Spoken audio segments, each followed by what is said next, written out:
बच्चों, आज के इस प्रीता पहचान क्लास में एक नए अध्याय के साथ मैं तैयार हूँ। आज के इस व्याकरण सत्र में आज व्याकरण सत्र की आप क्लास है जिसमें हम जानेंगे, जो मैं क्रम से बता रही थी, संज्ञा तक हमने बताया था, आपको सर्वनाम भी बता दिया था क्योंकि संज्ञा के बदले में उसका प्रयोग होता है। अब हम जानेंगे एक बहुत ही महत्वपूर्ण चैप्टर, संज्ञा का रूपांतरण। ठीक है, कि संज्ञा का रूपांतरण क्या होता है और यह संज्ञा किसके भेद के अंतर्गत आया था। आप याद करिए कि शब्द का जो प्रयोग के आधार पर, रूप परिवर्तन के आधार पर जो भेद थे, उसी में विकारी और अविकारी आया था। नहीं तो ये संज्ञा, सर्वनाम और उसी क्रम में विशेषण क्रिया का प्रयोग हम किसके अर्थ में करेंगे? विकारी के रूप में। तो विकारी के बारे में मैंने आपको क्या बताया था? रूप परिवर्तन।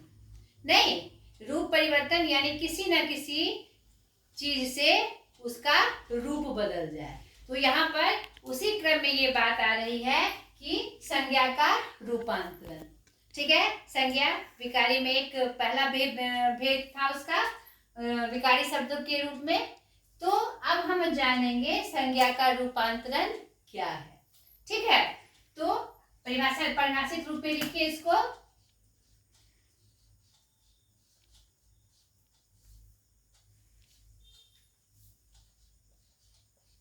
संज्ञा के रूप एवं अर्थ में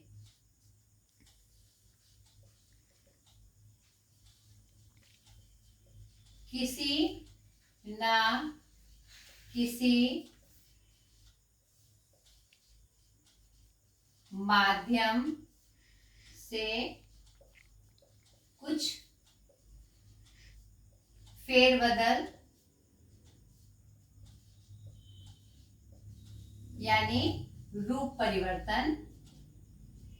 यानी रूप परिवर्तन होता है। संज्ञा का रूपांतरण कहते हैं। ठीक है बच्चों, और उसके रूप और अर्थ में परिवर्तन मुख्यतः 3 चीजों से होता है। ठीक है, परिभाषा के रूप में हमने जाना संज्ञा के रूप और एवं अर्थ में किसी न किसी माध्यम से कुछ फेरबदल यानी रूप परिवर्तन होता है, तो वह क्या कहलाता है? संज्ञा का रूपांतरण कहलाता है। और ये संज्ञा का रूपांतरण मुख्यतः 3 चीजों से होता है। ठीक है, तो यहाँ पर हमने ये परिभाषा के रूप में आप लिख लीजिए। और जो संज्ञा का रूपांतरण है मुख्यतः यहाँ 3 चीजों से होता है, इसका आपको ध्यान रखना है। पहला, लिंग के अनुसार। दूसरा, वचन के अनुसार। और तीसरा, कारक के अनुसार। पहला लिंग के अनुसार, दूसरा वचन के अनुसार और तीसरा कारक के अनुसार। यानी कि इसके रूप और अर्थ में जो परिवर्तन होगा उसका कारण क्या होगा? लिंग, वचन और कारक। अब ये लिंग, वचन, कारक क्या है? तो पहले इसको शाब्दिक अर्थ में हम जाने और फिर एक एक करके उसमें क्या क्या चीजें आती है जिससे संज्ञा का रूपांतरण हमें जानना होता है, उसकी चर्चा मैं करूंगी। तो पहले मैं परिचय के रूप में बता दूं, लिंग, जिसे संज्ञा की जाति का पता चले कि वह किस जाति का है। तो जाति में जो व्याकरण दृष्टि से भेद होते हैं वह होता है एक पुरुष जाति का और एक स्त्री जाति का। हिंदी व्याकरण में क्या है कि पुरुष जाति और स्त्री जाति का ही विभेद करके सारी चीजों की व्याख्या की जाती है लिंग के रूप में। अभी मैं बताऊंगी लिंग को अलग से, तो आपको और स्पष्ट कर दूंगी कि क्या होता है वो। ठीक है, वचन से क्या पता चलता है? संख्या पता चलती है, एक की अनेक, एक या एक से ज्यादा। कारक क्या होता है? कारक क्या करता है कि संबंध बताता है। वाक्य में संज्ञा का संबंध अन्य चीजों से बताता है, जिससे कि हमारे वाक्य पूरे होते हैं। तो इन्हीं तीन के कारण से हमारे संज्ञा के रूप में क्या होता है, परिवर्तन होता है, जिसे हम क्या कहलाता है, वो संज्ञा का रूपांतरण। ठीक है बच्चों, अब एक एक करके हम इसकी चर्चा करेंगे और सटीक रूप में आपको इसको बताएंगे। तो तीन रूप में, तीन चीजों से संज्ञा के रूप में का रूपांतरण होता है, रूप में परिवर्तन होता है। अब एक एक करके हम इसके बारे में जानेंगे कि क्या क्या उसके अंतर्गत आता है, उसका परिवर्तन कैसे होता है और उसके क्या क्या भेद है। ठीक है, अब आगे के क्रम में हम जानेंगे, पहले एक एक करके हम जानेंगे। तो आज हम जानेंगे लिंग के बारे में। लिंग किसे कहते हैं, तो परिभाषित रूप में पहले इसको लिख लीजिए।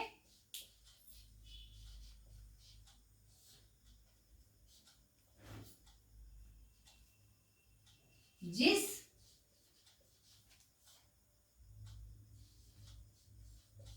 शब्द से व्यक्ति या वस्तु की जाति का पता चले, लिंग कहते हैं।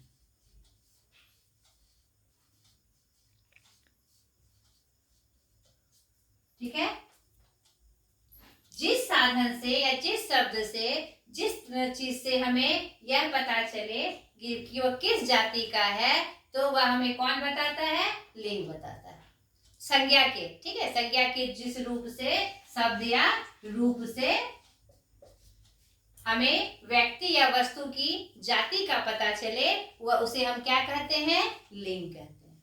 नहीं तो लिंग मुख्यतः, हिंदी में लिंग मुख्यतः दो प्रकार के। ठीक है, उसको समझने से पहले एक चीज आपको बताना मैं जरूरी समझती हूँ कि संसार में जितनी भी वस्तुएं हैं, ठीक है, ये स्त्री, इसका जाति जानने से पहले थोड़ा सा मैं हिंट करता हूँ कि दुनिया में जितनी भी चीजें हैं, प्रकृति में जितनी भी चीजें हैं, वह दो रूपों में है। एक तो जड़, एक चेतन। नहीं, चेतन जिसमें चेतना हो, जड़ जिसमें जीवन ना हो। नहीं, जीवन हो यानी कि जड़ के रूप में हो, उसमें गति ना हो। ठीक है, तो पूरी प्रकृति में, पूरी दुनिया में दो तरह की चीज होती है, जड़ और चेतन। जड़ के रूप में जैसे पहाड़, पर्वत, नदी, पौधे, पेड़। तो यहाँ पर मैं जड़ रूप के रूप में बता रही हूँ, सजीव निर्जीव नहीं। उसमें भी पेड़ पौधों में भी जीवन होता है, लेकिन उसमें गति नहीं होती है ना, पहाड़ में गति नहीं होती, पेड़ पौधों में गति नहीं होती, तो वो जड़ के रूप में आते हैं। और चेतन के रूप में जैसे पशुओं में गाय, बैल, मैना, कौवा, तोता, मनुष्य में पुरुष, स्त्री, ठीक है, लड़का, लड़की, तो ये हमारा चेतन रूप है। तो दुनिया में ये दो चीजें हैं, तो अगर उसका भेद करें, विभेद करें, तो तीन रूप आते हैं हमारे सामने। नहीं, एक स्त्रीलिंग जो स्त्री जाति का है, स्त्री के रूप में प्रयोग होता है, लड़की, महिला आदि। और एक पुरुष जाति के रूप में आदमी, लड़का। नहीं, और एक तीसरा रूप हमारे सामने आता है जो कि जड़ रूप में है, जिसका कोई लिंग नहीं, तो उसका एक थर्ड रूप हमारे सामने आता है, नपुंसक लिंग के बारे में।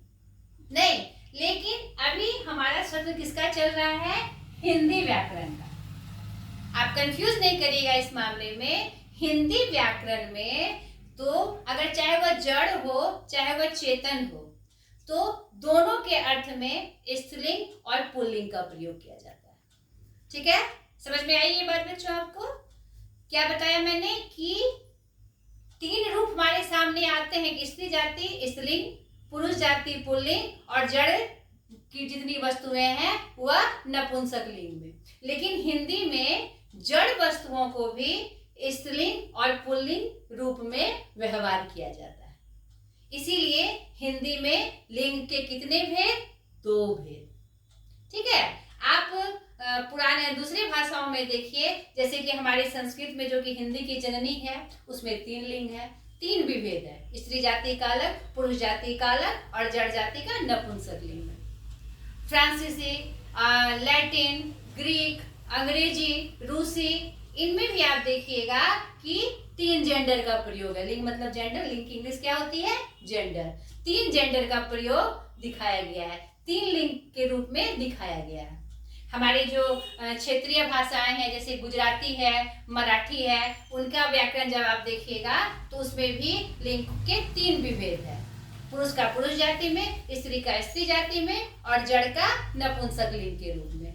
आपको यहाँ पर कंफ्यूज नहीं करना है। जब आप लिंग पढ़े हिंदी व्याकरण में तो कोई आपसे पूछ दे कि नपुंसक लिंग क्या होता है, भाई नपुंसक लिंग भी होता है, तो आपको वहां पर यह स्पष्ट होना चाहिए कि हिंदी व्याकरण में जो नपुंसक लिंग का प्रयोग जड़ वस्तुओं के लिए होता है, लेकिन हिंदी में जड़ वस्तुओं का भी प्रयोग स्त्रीलिंग और पुल्लिंग के रूप में होता है। स्पष्ट हुआ बच्चों? मुझे लगता है स्पष्ट हो गया होगा। तो यहाँ पर अभी हिंदी पढ़ रहे हैं, हिंदी व्याकरण पढ़ रहे हैं। तो हिंदी व्याकरण में लिंग के कितने भेद हुए? 2 भेद। हिंदी में लिंग के कितने भेद? 2 भेद। पुल्लिंग, पुल्लिंग और दूसरा स्त्रीलिंग।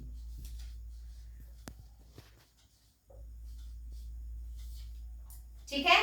तो जिससे इसकी परिभाषा क्या होगी?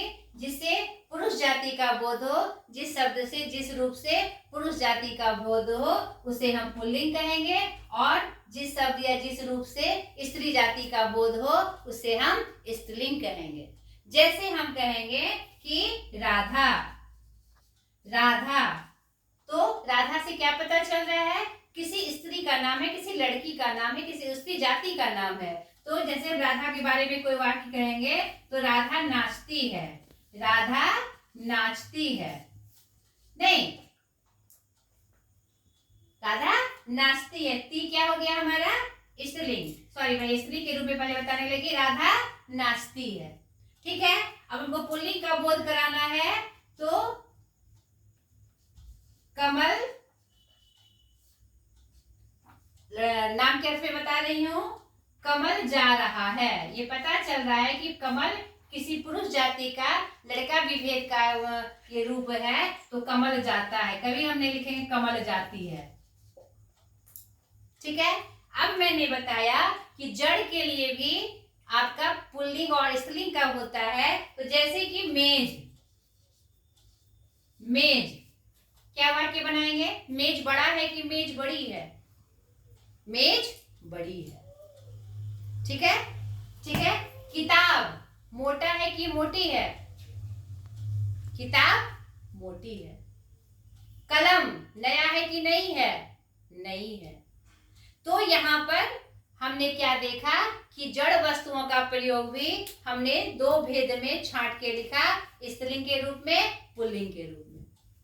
पुल्लिंग का भी कुछ दे ले उदाहरण। आम, आम मीठा है। आम क्या है? जड़ वस्तु है? नहीं। तो लेकिन हमने उसका आम मीठा है यानी पुल्लिंग रूप में प्रयोग किया ना। तो यहाँ पर ये उदाहरण देने का मतलब था स्पष्ट करना कि 2 ही रूप में हमने उसका विभेद किया, स्त्रीलिंग में और पुल्लिंग में। ठीक है।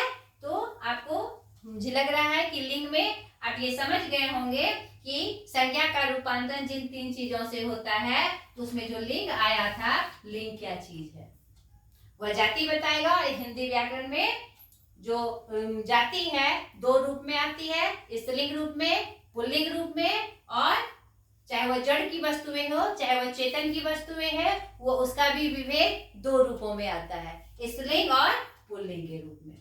और इससे क्या पता चलता है? जाति का पता चलता है कि वह स्त्री रूप में है कि पुरुष रूप में। क्लियर बच्चों? समझ में आया? अब यहीं पर ये बात खत्म नहीं होती है। ये लिंग का जो चैप्टर है यहीं पर खत्म नहीं हो जाती है। अब हम इसी क्रम में यह जानेंगे कि लिंग को कैसे पहचाने कि यह स्त्रीलिंग है या पुल्लिंग रूप में है। अगर लड़का लड़की का विभेद आता है पुरुष और स्त्री के रूप में, यानी चेतन रूप में अगर उसका प्रयोग आता है तो हम आराम से पहचान जाते हैं। नहीं, लेकिन जड़ वस्तुओं में कि वह स्त्रीलिंग है कि पुल्लिंग है, ऐसे बहुत सारे रूप हमारे सामने आते हैं और लिंग का प्रयोग हमारा संज्ञा, सर्वनाम, विशेषण, क्रिया के रूपों में भी आता है। तो वो आगे क्रम में बताऊंगी। तो उसमें हम कैसे पहचाने कि यह स्त्रीलिंग है कि पुल्लिंग। इसके कुछ विशेष नियम है जिसकी जानकारी आपको होनी चाहिए और मैं इसकी जानकारी आपको दूंगी, मगर अगले वीडियो में। तो यहाँ पर लिंग ये चैप्टर खत्म नहीं हो गया। पार्ट 2 में मैं ये बताऊंगी लिंग के बारे में कि उसका कैसे हम पहचाने कि यह स्त्रीलिंग है कि पुल्लिंग है और लिंग का प्रयोग किस किस रूपों में होता है। ठीक है बच्चों, आज तक के लिए इतना ही। बाय।